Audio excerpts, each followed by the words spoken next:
So this happened last night. Kimbrel deals in the air, deep left field, hit well. Benintendi on the run. He's got it! And the Boston Red Sox are headed to the World Series. World Series bound. The fourth trip in the last 15 years and the first time since 2013. The Red Sox are headed to the World Series. And we start there today because there is a very special theme in that podcast I like. Today we talk about Richard. Today we talk about Willie. Today we talk about Peter. And no, I am not talking about the first name. No, there's a special theme going on for that podcast I like as we roll into the Friday edition. If you're ready, so am I. Let's get into it. Let's find out. One. Dennis Hof's famous Nevada brothel, the Love Ranch, closed its doors immediately after he was found dead by longtime friend Ron Jeremy earlier this week. We did hear about this earlier this week, and it did take me a little bit of time to go back and find when we had a chance to talk with Dennis Hof, and I always found it interesting how he talked about getting into the industry. Well, you know what? I started dating a girl in Reno when I owned a bunch of gas stations, and she worked there, talked me into coming out. And then I met Andy Kaufman and Bob Zamuda, the founder of Comic Relief. Yeah. And Bob and Andy and I used to hang out there. And about 78, Kaufman said, and Bob said, you know, Dennis, why don't you buy this place and let's treat everybody like you and I are being treated, and just use general accepted business and accounting practices, and I made it fun. That is one of my favorite phrases. Yes. The generally accepted business and accounting practices. And, when we did talk to Dennis, what I always found amazing was the life of Andy Kaufman. Anyone who knows me that knows I'm also a fan of Andy Kaufman and how these two men's lives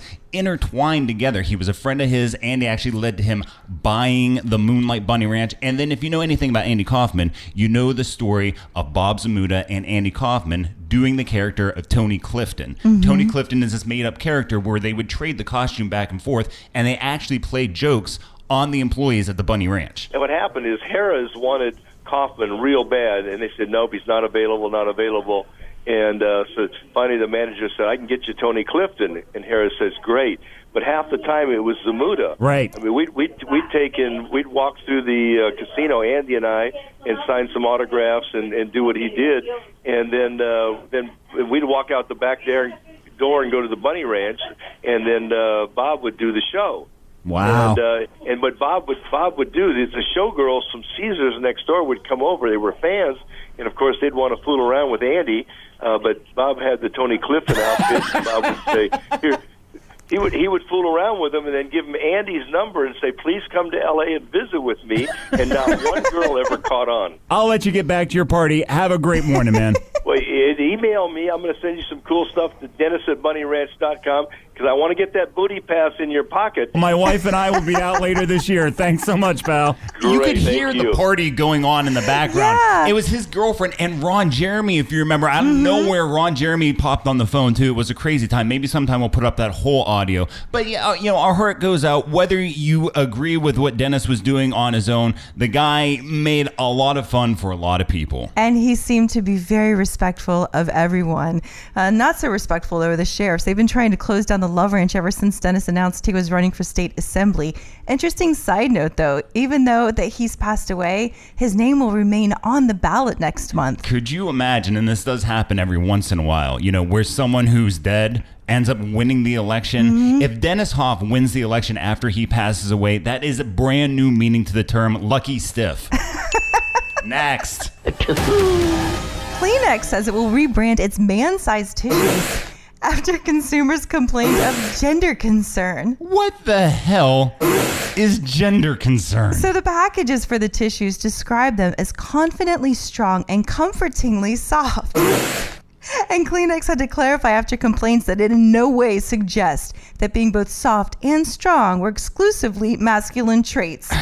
So they're now changing the name. It's not going to be man-sized anymore. They're not going to be man-sized anymore. They had to say that they do not endorse gender inequality. So man-sized Kleenex will now be known as Kleenex Extra Large. Listen, the thing that bothers me is not this gender inequality thing. I just thought man-sized Kleenex was talking about something totally different. And finally.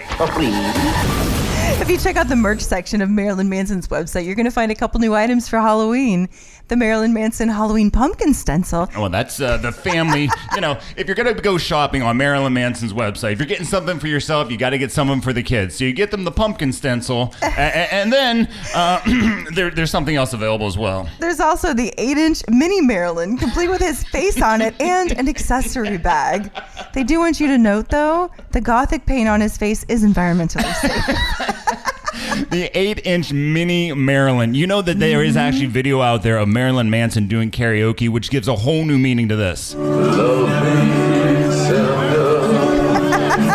That's really him.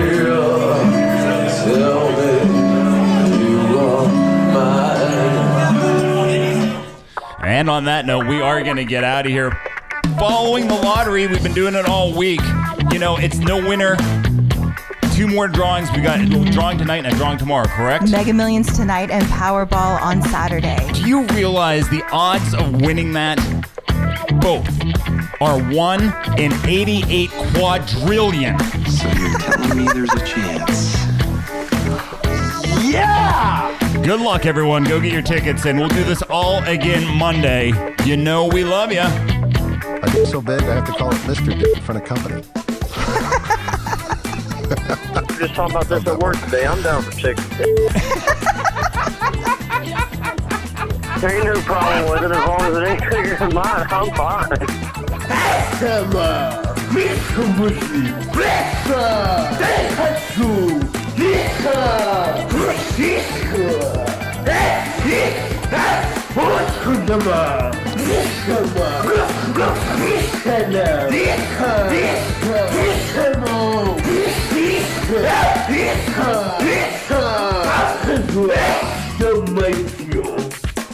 I love it, man. You're going to listen to so much bullshit in the morning. Well, trust me, I'll give you your fair share, just the right amount.